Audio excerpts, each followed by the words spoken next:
How audience, জিপিএফইআরসে আপনাদের স্বাগত জানাই। আমি সনাতন মণ্ডল। আপনারা নিউজে দেখে থাকবেন যে ভারত সরকার নতুন একটি সামরিক বাহিনী তৈরি করতে যাচ্ছে, যার নাম হবে রকেট ফোর্স।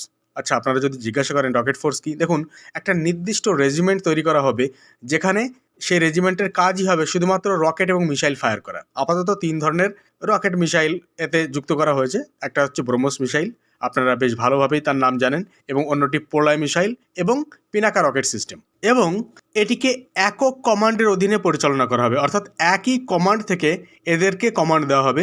ফলে কি হবে, অন্য যেসব রেজিমেন্টের আলাদা আলাদা কাজ আছে সেনাবাহিনীতে, তাদের উপর চাপটা কম পড়বে এবং এরা দ্রুত গতির সঙ্গে কিন্তু রকেট মিসাইল ফায়ার করে অ্যাটাক করতে পারবে। এবং অন্য যারা রেজিমেন্ট আছে, অন্য যারা সেনাবাহিনীর শাখা আছে, তারাও কিন্তু তাদের কাজ বেশ দ্রুত গতির সঙ্গে করতে পারবে। অর্থাৎ যুদ্ধের মোড় কিন্তু ঘুরে দিতে পারে এই রকেট ফোর্সের। সুতরাং সেই জন্যই কিন্তু ভারতীয় সেনাবাহিনী এই রকেট ফোর্সের অভাব অনেকদিন ধরেই অনুভব করছিল। ফাইনালি ভারতীয় আর্ম ফোর্সের জন্য একটা ডেডিকেটেড রকেট ফোর্স তৈরি করা হচ্ছে। এখন যদি জিজ্ঞাসা করেন আপনারা যে ডেডিকেটেড রকেট ফোর্স কি, এটি কি আলাদা কোনো সামরিক শাখা? হ্যাঁ, এটা একটা আলাদা একটা সামরিক শাখা এবং এদের কাজ হচ্ছে ব্যালিস্টিক ও ক্রুজ মিসাইল ফায়ার করা, লং রেঞ্জ এবং রকেট সিস্টেম ফায়ার করা এবং স্ট্র্যাটেজিক যে প্রিসিশন স্ট্রাইক করা। এতে যে মিসাইল এবং রকেট যুক্ত করা হয়েছে, তাদের কিন্তু টার্গেট 500 কিলোমিটারের দূরে কিন্তু তারা অ্যাটাক করতে পারবে না। আপাতত যেসব অস্ত্র এতে যুক্ত করা হয়েছে, তাদের টার্গেট 500 কিলোমিটার পর্যন্তই অ্যাটাক করা। ফলে এতে যেসব অস্ত্র যুক্ত করা হয়েছে, একটা তো ব্রহ্মস মিসাইল, অন্যটি প্রলয় মিসাইল এবং আরেকটা যে রকেট সিস্টেম এতে যুক্ত করা হয়েছে, সেটি হচ্ছে পিনাকা রকেট সিস্টেম। হ্যাঁ, পিনাকা রকেট সিস্টেম এটিকে তৈরি করেছে যেসব সংস্থা, সেগুলি হচ্ছে টাটা অ্যাডভান্স সিস্টেমস, তারপরে লারসন অ্যান্ড টুব্রো এবং সোলার ইন্ডাস্ট্রিজ। এই 3টে সংস্থা কিন্তু ডিআরডিওর সহযোগিতায় এই পিনাকা রকেট সিস্টেম তৈরি করেছে। 1999 সালের পরপর, অর্থাৎ কার্গিল যুদ্ধের পরপরই কিন্তু এই পিনাকা রকেট সিস্টেম ভারতীয় সেনার অন্তর্ভুক্ত হয়। পিনাকা অর্থাৎ ভগবান শিবের ধনুকের নাম কিন্তু পিনাকা, আর সেই ভগবান শিবের ধনুকের নাম অনুসারেই এই রকেট সিস্টেমের নামকরণ করা হয়েছে। এর প্রতীকী অর্থ হচ্ছে অত্যন্ত শক্তিশালী ও বিধ্বংসী অস্ত্র। বিধ্বংসী কেন? দেখুন, মাত্র 44 সেকেন্ডে 72টি রকেট কিন্তু ফায়ার করতে পারে এই পিনাকা রকেট সিস্টেম। ভাবুন একবার, মাত্র 44 সেকেন্ডে 72টি রকেট ফায়ার করতে পারে এবং এর টার্গেট হচ্ছে 40 কিলোমিটার থেকে 90 কিলোমিটার পর্যন্ত।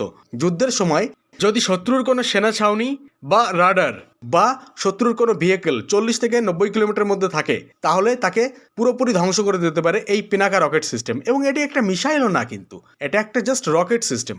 এখন হয়তো আপনারা জানতে চাইবেন যে এই পিনাকা রকেট সিস্টেম কি শুধুমাত্র সমতলে কাজ করে? না, পাহাড়েও কিন্তু এই রকেট সিস্টেমের কিন্তু গুরুত্বপূর্ণ ভূমিকা রয়েছে। সমতল, পাহাড়ি দুই জায়গায় এই রকেট সিস্টেম সমানভাবে কাজ করতে পারে। ফলে শত্রুর ঘাঁটি, রাডার, সরবরাহ কেন্দ্র এবং আর্টিলারির অবস্থান ধ্বংসে এই পিনাকা রকেট সিস্টেমের কিন্তু জুড়ি মেলা ভার। পিনাকা রকেট সিস্টেম ছাড়া এই রেজিমেন্টে কিন্তু ব্রহ্মস মিসাইলও যুক্ত করা হবে। ব্রহ্মস মিসাইল একটা সুপারসোনিক ক্রুজ মিসাইল।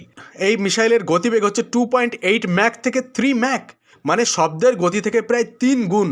আর এই মিসাইলের যে পাল্লা, সেটি 290 কিলোমিটার থেকে 500+ কিলোমিটার পর্যন্ত কিন্তু এই মিসাইল নির্ভুলভাবে অ্যাটাক করতে পারে।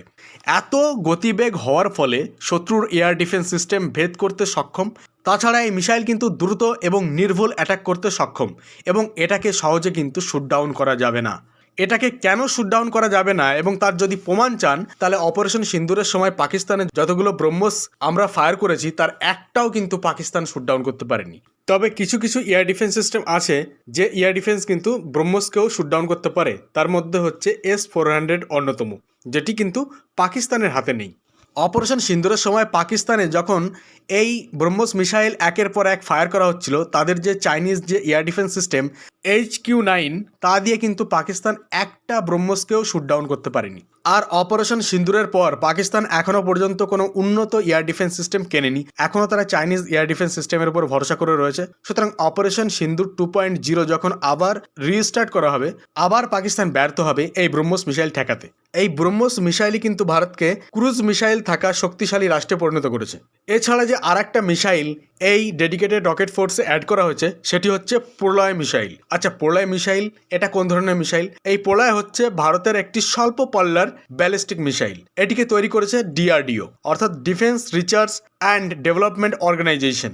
এটি মূলত একটি ট্যাকটিক্যাল স্ট্রাইক মিসাইল যা শত্রুর সামরিক ঘাঁটি ধ্বংসে ব্যবহৃত হয় এবং এটি একটি surface two surface ballistic missile এবং এর পাল্লা হচ্ছে 150 কিলোমিটার থেকে অর্থাৎ 150 কিলোমিটার থেকে 500 কিলোমিটার পর্যন্ত এবং এটি 350 থেকে 700 কেজি ওয়ারহেড নিয়ে অ্যাটাক করতে পারে।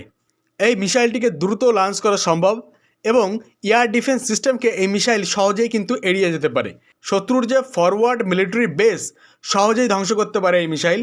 অর্থাৎ যখন এই 3 ধরনের মিসাইল, একটি তো রকেট সিস্টেম এবং বাদবাকি 2টি মিসাইল অর্থাৎ ব্রহ্মস মিসাইল, প্রলয় মিসাইল এবং পিনাকা রকেট সিস্টেম, যখন এই 3টেকে নিয়ে একটা রেজিমেন্ট তৈরি করা হবে, এরা তখন 500 কিলোমিটার জুড়ে কিন্তু ধ্বংসযজ্ঞ চালাবে। যদিও পিনাকা রকেট সিস্টেম মাত্র 90 কিলোমিটার পর্যন্তই অ্যাটাক করতে পারবে, তবে ভবিষ্যতে যে ব্রহ্মসের আপগ্রেডেড ভার্সন হাইপারসনিক ব্রহ্মস, যেটা ব্রহ্মস 2 নামেও পরিচিত, সেটাকেও কিন্তু অ্যাড করার কথা চলছে।